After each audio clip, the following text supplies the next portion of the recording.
आप सभी का स्वागत है हमारे YouTube चैनल द स्टडी गोल में। और आज हम बाल मनोविज्ञान के अंतर्गत देखेंगे विकास की अवस्थाएं, जो कि पार्ट 3 है।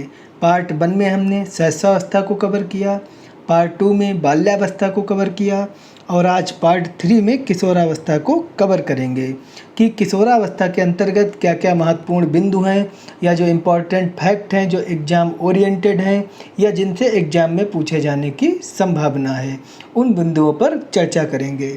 तो सबसे पहले हम जानेंगे कि बाल मनोविज्ञान टीचिंग एग्ज़ाम के लिए कितनी महत्वपूर्ण है, क्योंकि ऐसा कोई टीचिंग एग्ज़ाम नहीं है, चाहे किसी राज्य का टेट हो, चाहे किसी राज्य की शिक्षक भर्ती परीक्षा हो, सीटेट हो, बीटीसी हो, अदर टीचिंग एग्ज़ाम जो भी हैं, बाल मनोविज्ञान सभी में पूछी जाती है।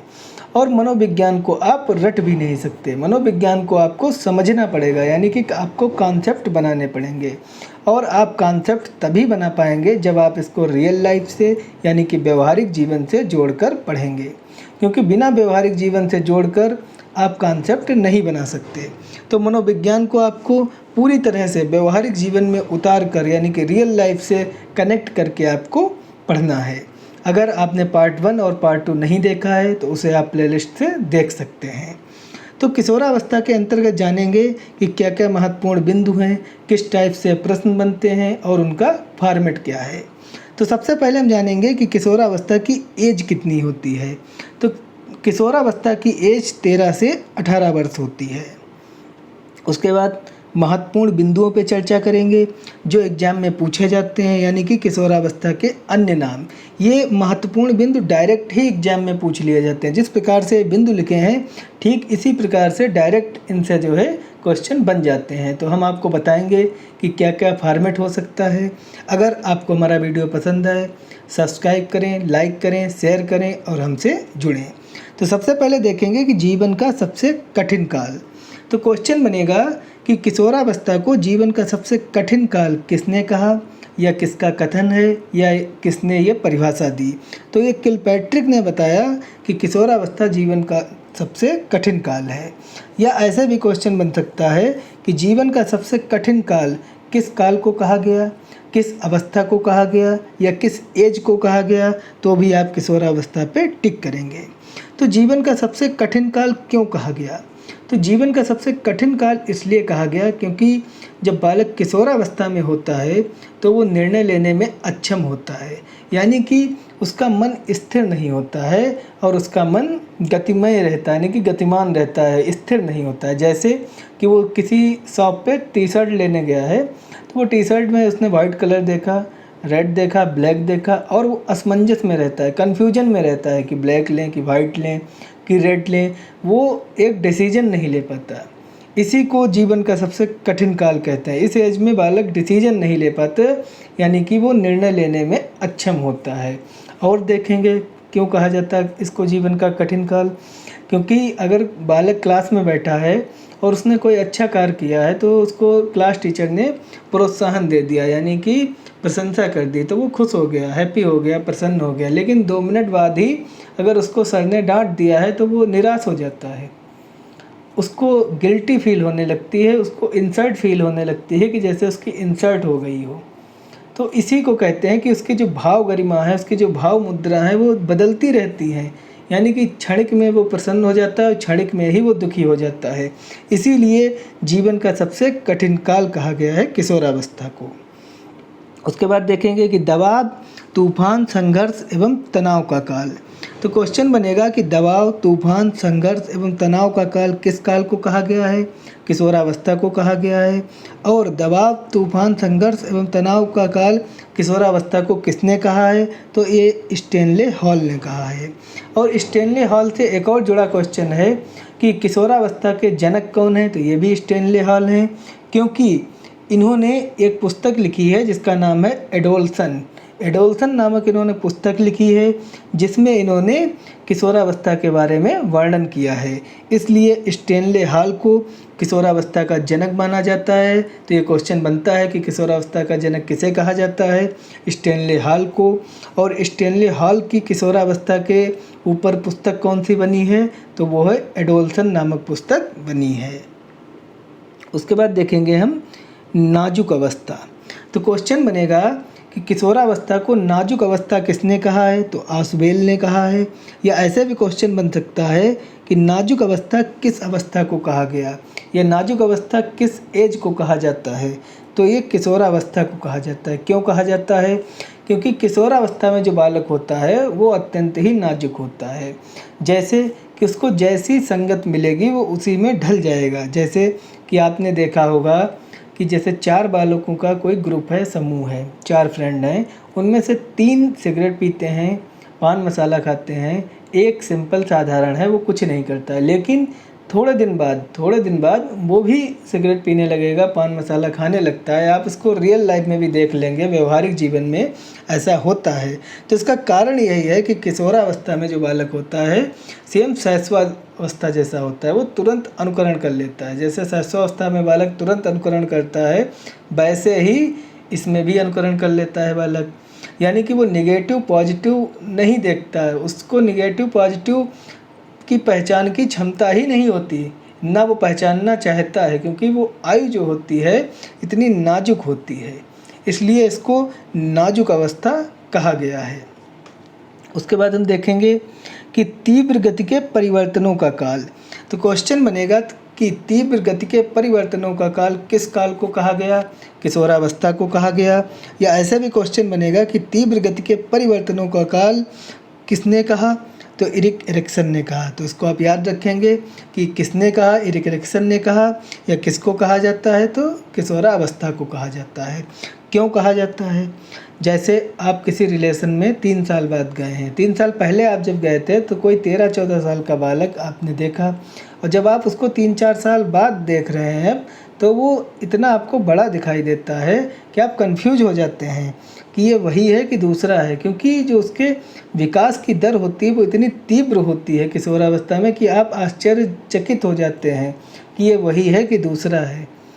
तो इसी को कहा गया है कि किशोरावस्था में बालक की जो विकास की दर होती है वो इतनी तीव्र होती है, और उसके अंदर जो परिवर्तन आते हैं इतनी तीव्रता से आते हैं कि आप समझ नहीं पाते। उसके बाद देखेंगे जीवन का बसंत काल। तो क्वेश्चन बनेगा कि जीवन का बसंत काल किस काल को कहा गया? किशोरावस्था को कहा गया। और किशोरावस्था को जीवन का बसंत काल किसने कहा है? तो ये ग्रीन महोदय ने कहा है। उसके बाद देखेंगे हम ये अगले 2 किशोरावस्था के सिद्धांत हैं। पहला सिद्धांत है कि क्रमिक विकास की आयु का सिद्धांत। ये हॉलिंगवर्थ एंड थॉर्नडाइक ने दिया है।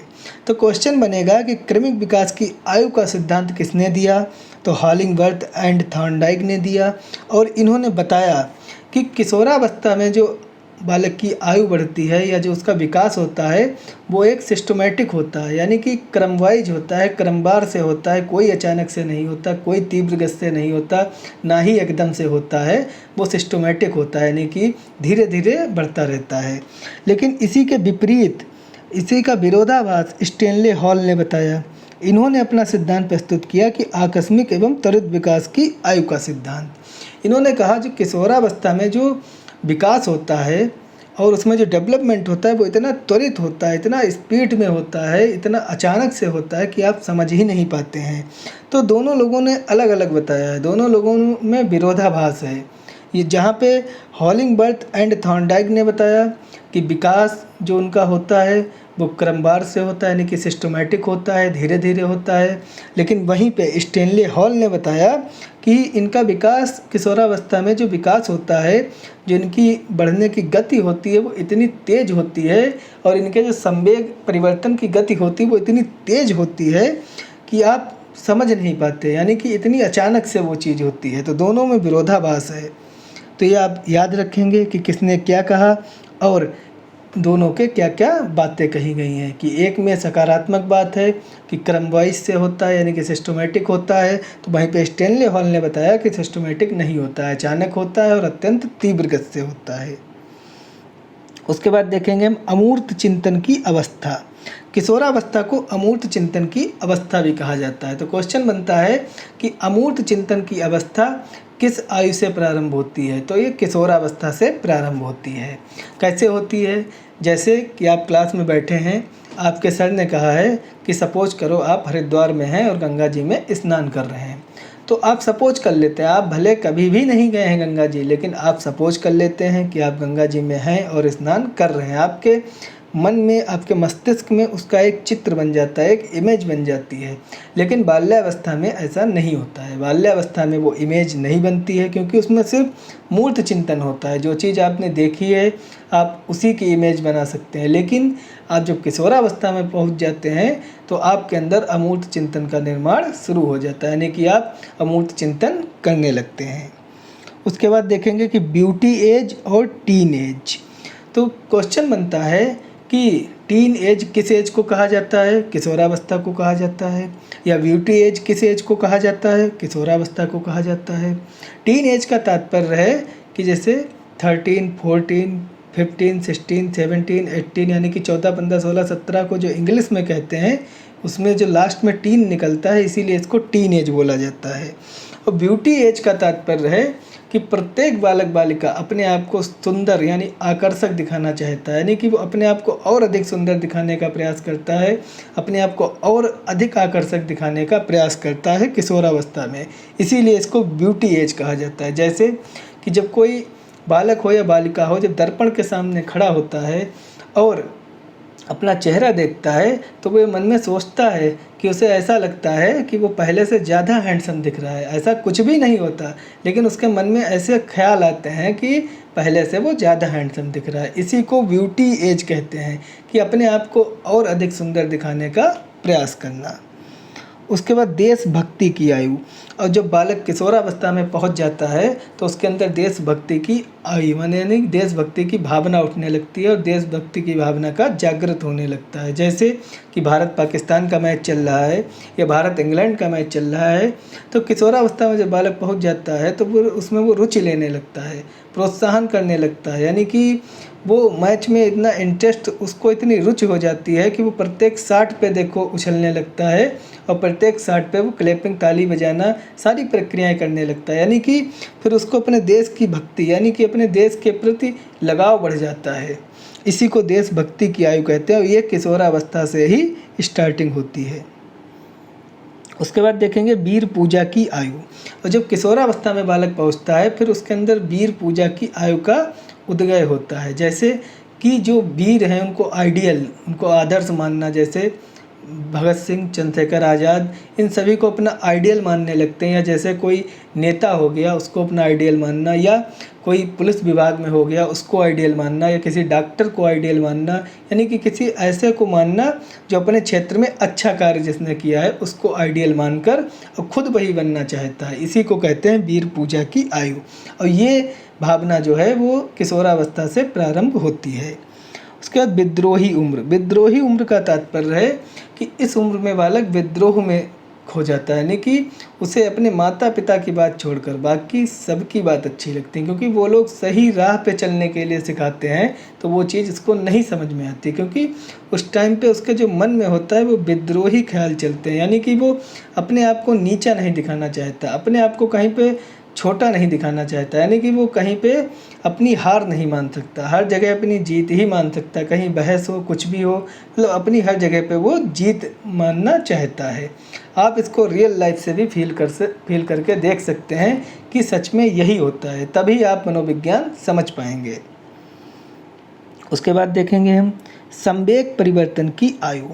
किशोरावस्था में संवेगों में इतनी तेज से, इतनी तीव्रता से परिवर्तन होता है कि क्षणिक में आप दुखी हो जाते हैं और क्षणिक में आप प्रसन्न हो जाते हैं। जैसे अभी हमने एग्जाम्पल दिया था कि क्लास में सर ने आपकी प्रशंसा कर दी तो आप प्रसन्न हो गए, और सर ने तनिक सा डांट दिया तो आप दुखी हो गए, आप मायूस हो गए, आप गिल्टी फील करने लगे, आप ये सोचने लगे कि आपकी इंसल्ट हो गई। तो ये सारे संवेग जो हैं इतने क्षणिक होते हैं, इनके परिवर्तन इतनी तेज होता है, ये किशोरावस्था में ही होता है कि क्षणिक में आप प्रसन्न हो गए, क्षणिक में आप दुखी हो गए। क्योंकि बाल्यावस्था में जो बालक होता है वो इतना ध्यान नहीं देता, अगर उसको सर ने डांट भी दिया है तो वो भूल जाता है, वो इतना नहीं ध्यान देता है कि मेरी इंसल्ट हो गई या गिल्टी फील करे। लेकिन किशोरावस्था में बालक को अगर सर ने डांट दिया है तो वो अपनी गिल्टी फील करता है, यानी कि उसे लगता है कि उसकी इंसल्ट हो गई, तो उसके संवेग तुरंत चेंज हो जाते हैं। अभी वो प्रसन्न था, अब वो मायूस हो गया।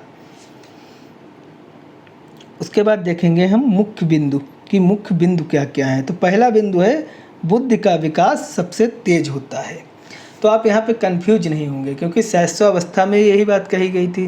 तो शैशवावस्था में बुद्धि का जो कैप्चरिंग पावर है, यानी कि जो ग्रहणशील क्षमता, यानी कि जो मस्तिष्क में ग्रहणशील क्षमता है वो बहुत अधिक है। लेकिन किशोरावस्था में बुद्धि का विकास बहुत हो जाता है, यानी बुद्धि का विकास लगभग पूर्ण हो जाता है कि 99% जो है वो बुद्धि का विकास किशोरावस्था में हो जाता है। लेकिन शैशवावस्था में क्या होता है, शैशवावस्था में जो बुद्धि की जो ग्रहणशील क्षमता होती है वो अधिक होती है, यानी कि जो कैप्चरिंग पावर होती है वो बहुत अधिक होती है। उसके बाद देखेंगे शारीरिक विकास लगभग पूर्ण हो जाता है। किशोरावस्था में शारीरिक विकास लगभग पूर्ण हो जाता है। 16 वर्ष की आयु में लड़की का पूर्ण विकास हो जाता है और 18 वर्ष की आयु में बालक का पूर्ण विकास हो जाता है। दिवा स्वप्न की बाहुलता, और किशोरावस्था में जब बालक पहुंचता है तो उसको दिन में सपना आते हैं। दिवा स्वप्न का तात्पर्य है कि खुली आंखों से वो सपने देखता है। जैसे कि आपने देखा भी होगा, इसको आप व्यवहारिक जीवन से फील करेंगे कि आप बैठे हैं, आप सामने देख रहे हैं, कोई आपको बुला रहा है लेकिन आप नहीं सुन रहे हैं। आप उस टाइम सोच रहे हैं कि मैं डॉक्टर हूँ, हॉस्पिटल में बैठा हूँ, पेशेंट की लाइन लगी है, जब तक पीछे से कोई आपके हाथ धर दिया कंधे पे, तब आप जो है एकदम से चौंक गए, तब देखा कि अरे मैं तो सपना देख रहा था। तो इसी को दिवा स्वप्न कहते हैं कि मन ही मन अपने वो विचार बनाना, वो कल्पनाएं करना कि मैं डॉक्टर हूँ, कि मैं पुलिस हूँ, यही सब चीज़ों को दिवा स्वप्न की बाहुलता कहते हैं। ये सारे जो इमेजिन हैं, ये जो सारे चित्र हैं, ये सब किशोरावस्था की एज में ही बनते हैं। उसके बाद देखेंगे समूह भावना उग्र होती है, यानी कि दल भक्ति। क्वेश्चन बनता है कि दल भक्ति सबसे अधिक किस उम्र में होती है, तो वो किशोरावस्था में होती है, क्योंकि जो समूह स्टार्ट होता है वो बाल्यावस्था से, जो समूह बनाना स्टार्ट होता है वो बाल्यावस्था से होता है, लेकिन ये अपने उग्र रूप में किशोरावस्था में पहुंच जाता है। क्योंकि इस टाइम पे जैसे आपका कोई ग्रुप है, आपके फ्रेंड का ग्रुप है, आपके फ्रेंड को किसी ने मारा है, तो आप सभी लोग हाकी लेके चौराहे पे पहुंच गए कि जिसने मारा है वो निकले तो उसको पीट दें, क्योंकि आपके अंदर उग्रता का भाव जागृत हो जाता है। आप कहीं पे अपनी हार नहीं मानना चाहते, आप अपने ग्रुप से इतना लगाव करते हैं कि आपके ग्रुप का कोई भी बंदा अगर मार खा गया है तो आप उससे जब तक दुगना नहीं मार लेंगे आपको शांति नहीं मिलेगी। ऐसा होता है किशोरावस्था में। आप हर जगह जाने को तैयार हैं, कितनी भी कठिनाई हो, कितनी भी मुश्किल परिस्थिति हो, लेकिन आप अपना जो ग्रुप है, समूह है, उसके साथ चले जाते हैं। इसी को कहते हैं समूह भावना उग्र होती है, यानी कि दल भक्ति। आपकी संगत अच्छी नहीं है, आपको मना किया जा रहा है कि आप उस समूह, उस ग्रुप में, उस संगत में ना जाएं, लेकिन आप फिर भी जाते हैं क्योंकि उस टाइम पे दल भक्ति का भाव होता है, यानी कि जो आपका ग्रुप बन गया है, आपका उससे लगाव हो जाता है। इसलिए यही सब रीज़न है कि किशोरावस्था में समूह भावना उग्र होती है। उसके बाद विषम लिंगी प्रेम होता है। किशोरावस्था में विषम लिंगी प्रेम प्रारंभ हो जाता है, यानी कि एक दूसरे के प्रति आकर्षण, मतलब विपरीत लिंग आकर्षण जिसे बोलते हैं, कि विषम लिंगी प्रेम स्टार्ट हो जाता है कि बालकों का बालिकाओं के प्रति, बालिकाओं का बालिकों के प्रति एक आकर्षण, यानी कि इसको कहेंगे जो ऑडिपस और इलेक्ट्रा ग्रंथि का बाल्यावस्था में विकास हुआ था वो किशोरावस्था में उनका पूर्ण विकास हो जाता है, और यही कारण है कि विषम लिंगी प्रेम स्टार्ट हो जाता है। उसके बाद देखेंगे हम व्यावसायिक चुनाव की चिंता। और जब किशोरावस्था में बालक पहुंचता है तो उसको अपने व्यावसायिक चुनाव की चिंता होने लगती है, उसे अपने कैरियर की चिंता होने लगती है कि उसे डॉक्टर बनना है, कि इंजीनियर बनना है, कि पुलिस बनना है, कि कोई बिजनेस करना है। तो ये सारी जो चिंताएं हैं ये सब किशोरावस्था से प्रारंभ होती है। क्वेश्चन भी बनता है कि एक बालक है वो अपने करियर के बारे में चिंता कर रहा है कि उसे डॉक्टर बनना है, कि पुलिस बनना है, कि इंजीनियर बनना है, कि बिजनेसमैन बन रहा है, तो इस बालक की अवस्था कौन सी होगी? तो ये किशोरावस्था की अवस्था होगी, क्योंकि किशोरावस्था में ही बालक अपने करियर की चिंता और व्यावसायिक चुनाव की चिंता करना प्रारंभ करता है। उसके बाद देखेंगे काम प्रवृत्ति का स्तर प्रबल होता है। किशोरावस्था में काम प्रवृत्ति का स्तर बहुत अधिक प्रबल होता है, यानी कि शैशवावस्था के बाद जो काम प्रवृत्ति सबसे अधिक होती है वो किशोरावस्था में होती है। इसीलिए शैशवावस्था का पुनरावृत्ति काल किशोरावस्था को कहा गया है, क्योंकि लगभग सब वही क्रियाएं किशोरावस्था में ही भी होती हैं जो शैशवावस्था में हो चुकी हैं। उसके बाद देखेंगे स्व पहचान की रुचि। और किशोरावस्था में जब बालक पहुंचता है तो उसको अपने स्व पहचान की रुचि होती है, यानी कि वो चाहता है कि उसकी खुद की पहचान हो, वो अपने माता पिता के नाम से ना जाना जाए, वो खुद की एक उसकी पहचान हो, दुनिया में उसको उसके नाम से लोग जाने। इसके लिए वो नए नए कार्य करना प्रारंभ कर देता है, कुछ ऐसा नया करना चाहता है कि जिससे उसकी पहचान बने। आजकल आप लोग देख रहे होंगे कि किशोरावस्था में बालक पार्टियां ज्वाइन कर लेते हैं कि जिससे उनकी पहचान बने। कोई भी पार्टी ज्वाइन कर ली या कोई भी ऐसा दल ज्वाइन कर लिया, लेकिन वो सिर्फ इसलिए कि उनकी एक पहचान बने, इसलिए। उसके बाद देखेंगे हम कि 16 वर्ष तक बालिका तथा 18 वर्ष तक बालक अपना अधिकतम विकास कर लेते हैं, ये भी हम बता चुके हैं। उसके बाद हड्डियों की संख्या 206 हो जाती है। सबसे पहले शैशवावस्था में हड्डियों की संख्या जो थी वो 270 थी। उसके बाद बाल्यावस्था में 350 होती है और किशोरावस्था में ये स्थिर हो जाती है, यानी कि 206 पे स्थिर हो जाती है। तो इसको आप याद रखेंगे कि शैशवावस्था में 270 होती है हड्डियों की संख्या, बाल्यावस्था में 350 होती है और किशोरावस्था में 206 होती है। उसके बाद धड़कन की गति 72 धड़कन प्रति मिनट। तो क्वेश्चन बनेगा कि किशोरावस्था में धड़कन की गति यानी कि हार्ट बीट कितनी होती है, तो 72 धड़कन प्रति मिनट होती है। और यहीं पे शैशवावस्था में 140 धड़कन प्रति मिनट थी, बाल्यावस्था में 100 धड़कन प्रति मिनट थी और किशोरावस्था में 72 धड़कन प्रति मिनट है। पैराथायराइड ग्रंथि का विकास, और किशोरावस्था में जब बालक पहुंच जाता है तो पैराथायराइड ग्रंथि का विकास प्रारंभ हो जाता है, यानी कि पैराथायराइड ग्रंथि विकसित होने लगती है, गले के पास होती है।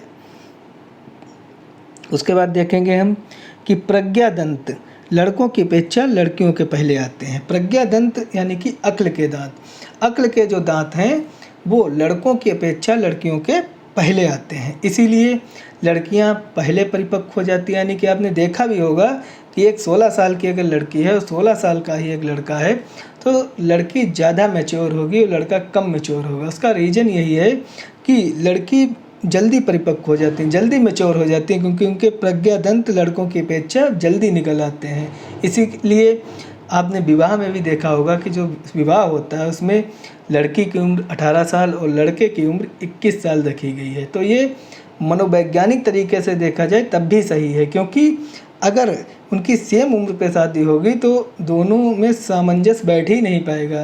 तो इसीलिए दोनों में सामंजस्य तभी बैठेगा जब दोनों समान मैच्योर होंगे। तो यानी कि जब 18 वर्ष की बालिका होती है और 21 वर्ष का बालक होता है तो दोनों में जो मैच्योरिटी है यानी जो परिपक्वता है वो समान होती है। इसीलिए जो विवाह का जो उम्र रखी गई है ये भी एक मनोवैज्ञानिक ढंग से सही है। उसके बाद देखेंगे कि मांसपेशियां शरीर के कुल भार का 45 से 55% होती हैं। तो क्वेश्चन बनेगा कि किशोरावस्था में मांसपेशियां कितनी होती हैं शरीर के कुल भार का, तो 45 से 55% होती हैं। तो किशोरावस्था आज का टॉपिक। अभी यहाँ पे परिभाषाएं देखेंगे कि परिभाषाएं किशोरावस्था में क्या क्या हैं।